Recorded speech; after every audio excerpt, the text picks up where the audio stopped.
Hello guys, स्वागत है आप सभी लोगों का हमारे चैनल मैनवा पथ हिंदी पर। एपिसोड की स्टार्टिंग में हमें बताया जाता है हंटर्स के जितने भी स्किल्स होते हैं या क्लासेस होते हैं उनमें से सबसे खतरनाक क्लास होता है नेक्रोमैंसर की क्लास, जो हंटर्स की दुनिया में सबसे खतरनाक स्किल माना जाता है। और एक ऐसा नेक्रोमैंसर है इस दुनिया में जो 5 एसएसएस हंटर्स में से एक हंटर है और उसकी पावर हमारे सोच से भी बियॉन्ड है, जिसकी वजह से उसे काफी सारे लोगों ने हमला किया और उसे मारने की कोशिश की और इसकी वजह से हर बार उसके अनगिनत साथी मारे जाते थे, लेकिन किसी ना किसी तरह से वो हमेशा अकेला बच निकल ही जाता था। इसी की वजह से उसका नाम पड़ गया हेज, एक इममॉर्टल किंग जो कभी नहीं मर सकता है। और इसी के साथ हमारे सीरीज के मेन कैरेक्टर को भी दिखाया जाता है जिसका नाम कॉन्ग है। और इसी के साथ आगे हमें बताया जाता है भले ही उसे इममॉर्टल किंग कहा जाता था और वो हद से ज्यादा पावरफुल था, लेकिन वो भी अपनी मौत से बच नहीं पाया। आज वो भी अपनी मौत के कगार पर खड़ा है। आज ये जहां खड़ा है उसके पीछे ना इसके दोस्त, ना इसके ओपोनेंट, ना इसका दुश्मन है, बल्कि इसी का खुद का गिल्ड है, ग्रिफिन गिल्ड, जो इसे देखकर फंसाने के बाद लगातार इसके ऊपर हमला करते हुए जा रहा है और इसे मारने की कोशिश कर रहा है। तो यहाँ लड़ते हुए पिछले 6 महीने बीत चुके हैं। ये पिछले 6 महीने से यहाँ सर्वाइव कर रहा है और अभी तक हजारों लोगों को मार चुका है। इतने लोगों की जान लेने के बाद अभी भी ये मौत का खेल रुक नहीं रहा है। अभी भी हजारों की तादाद में हंटर्स हमारे मेन कैरेक्टर के ऊपर अटैक करने के लिए उसके सामने खड़े हैं। और आज जितने भी यहाँ पे हंटर्स है वो कोई मामूली हंटर्स नहीं है, वो ग्रिफिन गिल्ड के सबसे बेस्ट और पावरफुल हंटर्स हैं। और आज ही का वो दिन है जहां ग्रिफिन गिल्ड के हेडक्वार्टर ने डिसाइड किया कि वो अपनी फुल पावर के साथ हमारे मेन कैरेक्टर पर अटैक करेंगे और उसे डिस्ट्रॉय कर देंगे, खत्म कर देंगे। क्योंकि पिछले 6 महीने में ग्रिफिन गिल्ड के कई हजारों हंटर्स मारे जा चुके हैं और ग्रिफिन गिल्ड भी अभी काफी भारी डैमेज के साथ गुजर रहा है। इसलिए ग्रिफिन गिल्ड के पास अब 2 ही रास्ते हैं, या तो वो हमारे मेन कैरेक्टर को डिस्ट्रॉय कर दे या तो वो खुद ही डिस्ट्रॉय हो जाए। फिर हमें मेन कैरेक्टर को दिखाया जाता है जो अपने सामने इतने सारे हंटर्स को देख के बिल्कुल भी नहीं घबराता है। वो अपने आप को फाइट के लिए रेडी करते हुए कहता है, तुम छोटे मोटे कीड़ो, लगता है तुम मुझे मार सकते हो। मुझे तो तुम पे हंसी आ रही है कि तुम जैसे लालची इंसान जो कुछ पैसों के लिए यहाँ पर मुझे मारने के लिए आए हैं, वो मुझे मारना चाहते हैं। मुझे लगता है कि तुम लोग अपनी जगह भूल चुके हो। मुझे तुम लोगों को दिखाना होगा कि आखिर तुम्हारी असली जगह कहाँ पर है। यही कहने के साथ हमारा मेन कैरेक्टर अपने हाथ में अपनी पावर को इकट्ठा कर रहा होता है। ये देख के वहां पे जितने भी खड़े हुए हंटर्स होते हैं वो जल्दी से हमारे मेन कैरेक्टर के ऊपर अटैक करने के लिए जान लगाते हैं और कहते हुए दौड़ते हैं, जल्दी से उसके ऊपर अटैक करो, उसे मार दो, उसे जिंदा पकड़ो या मारा हुआ फिर भी जो उसे पकड़ेगा उसे 5 मिलियन गोल्ड कॉइन्स मिलेंगे। ये सुनकर जल्दी से 2 हंटर्स हमारे मेन कैरेक्टर के ऊपर अटैक करने के लिए आगे बढ़ते हैं और कहते हैं, जल्दी से उसे ब्लॉक करो अपने सोल्जर्स को समन करने से पहले। लेकिन तब तक काफी ज्यादा लेट हो चुका होता है। हमारा मेन कैरेक्टर ने अपने नीचे फॉर्मेशन को एक्टिवेट कर दिया होता है, जिसकी वजह से वो अपनी ड्रैगन आयरिश को समन करने लगता है। उसका ड्रैगन आयरिश भी एक स्केलेटन ही होता है जो उसे फॉर्मेशन के अंदर से बाहर आने लगता है। और ये देख के वहां पे जितने भी हंटर्स होते हैं जो हमारे मेन कैरेक्टर पर अटैक करने के लिए जा रहे होते हैं वो अपनी जगह पे ही रुक जाते हैं।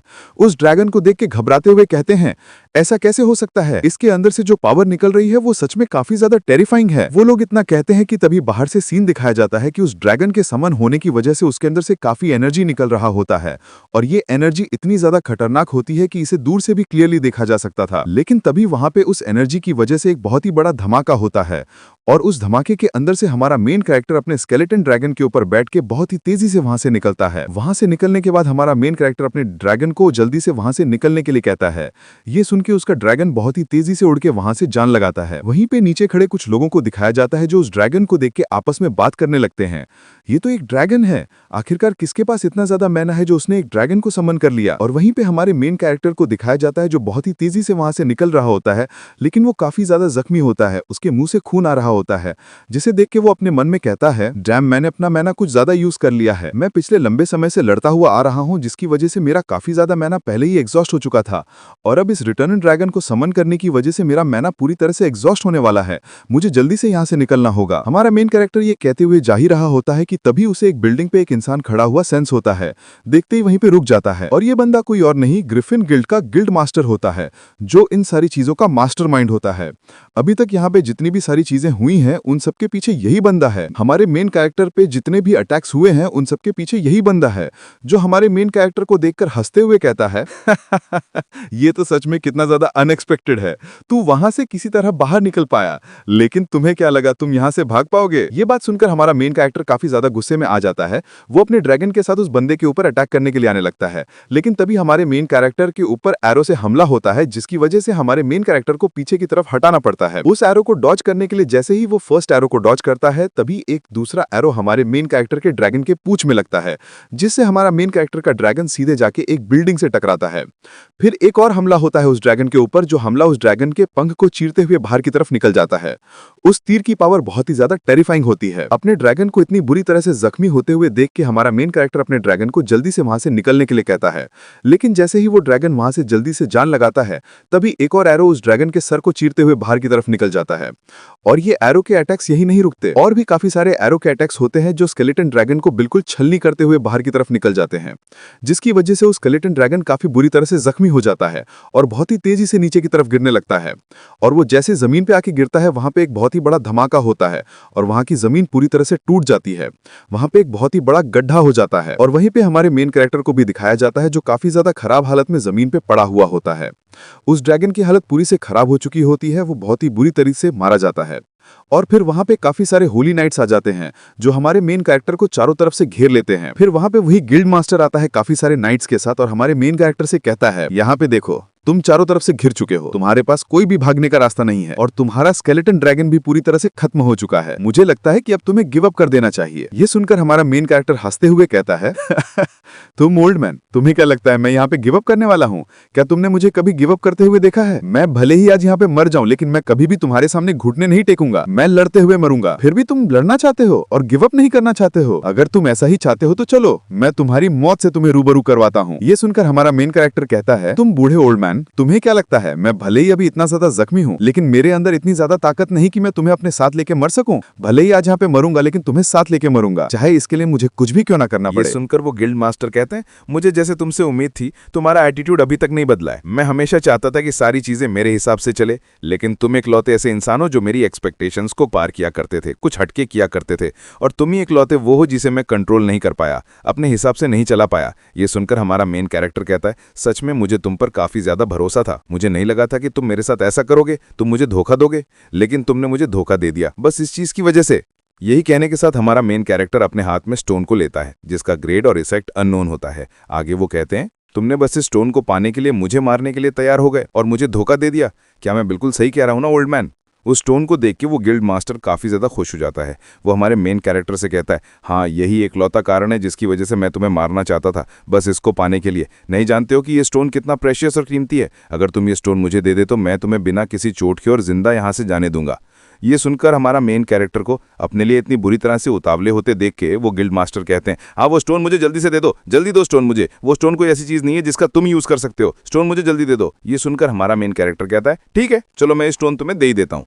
यही कहने के साथ हमारा मेन कैरेक्टर उस स्टोन को गिल्ड मास्टर की तरफ उछालता है, जिसे देख के वो गिल्ड मास्टर काफी ज्यादा खुश हो जाता है। वो जल्दी से अपने दोनों हाथ आगे कर देता है उस स्टोन को पकड़ने के लिए, लेकिन हमारा मेन कैरेक्टर फिर से उस स्टोन को पकड़ लेता है और उस गिल्ड मास्टर से कहता है, तुम्हें क्या लगता है मैं कोई बेवकूफ हूँ जो स्टोन को तुम्हें ऐसे ही दे दूंगा? मुझे अच्छी तरह से पता है, अगर मैं तुम्हें स्टोन दे देता हूं फिर भी तुम मुझे यहां से जिंदा जाने नहीं दोगे, तुम फिर भी मुझे मार ही डालोगे। तो तुम्हें इस स्टोन को देने से अच्छा मैं इसे स्वॉलो कर लूं। और मुझे पता चला है कि तुमने इस स्टोन को ढूंढने के लिए अपनी पूरी लाइफ लगा दी है, लेकिन फिर भी तुम्हें स्टोन कभी नहीं मिला ना, मिलेगा अब कभी भी? ये कहने के साथ हमारा मेन कैरेक्टर उस स्टोन को अपने मुंह में डालने लगता है, जिसे देख के वो गिल्ड मास्टर काफी ज्यादा घबरा जाता है। वो अपने घुटनों पे आ जाता है और हमारे मेन कैरेक्टर से कहने लगता है, प्लीज ऐसा मत करो, वो स्टोन मुझे दे दो, मैं पक्का तुम्हें यहां से जिंदा जाने दूंगा। ये सुनकर भी हमारा मेन कैरेक्टर नहीं मानता है, क्योंकि वो जानता है उसके साथ आखिरी में क्या होगा अगर उसने स्टोन दे दिया।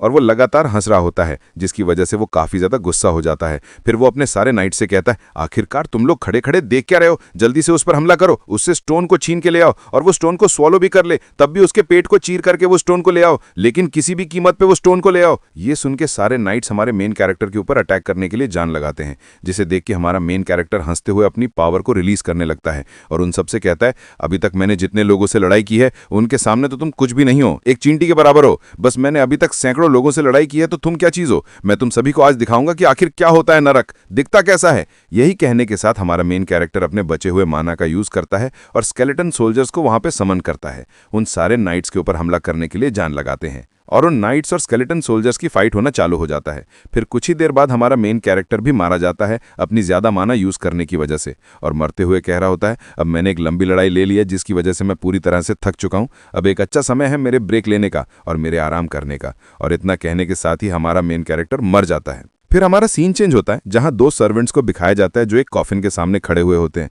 लेकिन तभी उस कॉफिन में लेटे हुए इंसान की अचानक आंखें खुल जाती हैं, जिसे देख के वो काफ़ी ज़्यादा डर जाते हैं और वहां से भागने लगते हैं। और भागते हुए कह रहे होते हैं, यंग मास्टर जाग गए, यंग मास्टर में फिर से जाके उनके अंदर भूत आ गया है। और वहीं पे हमें उस कॉफिन में लेटे हुए बंदे को भी दिखाया जाता है। और मैं आप लोगों को पहले बताता हूँ, हमारा नेक्रोमैंसर जो कि फ्यूचर में पहले मारा गया था, वो इसके बॉडी में रीइनकारनेट हुआ है। और इसी के साथ आज का हमारा ये एपिसोड यहीं खत्म होता है। ये सीरीज़ आप लोगों को कैसी लगी ये प्लीज़ कमेंट में बता दीजिएगा, और आगे कंटिन्यू करूं कि नहीं ये भी बता दीजिए। और अगर आपको ये एपिसोड पसंद आया तो लाइक, सब्सक्राइब और बेल आइकन दबाना न भूलें ताकि आप नेक्स्ट एपिसोड मिस न करें। मिलता हूं जल्दी ही नेक्स्ट एपिसोड में।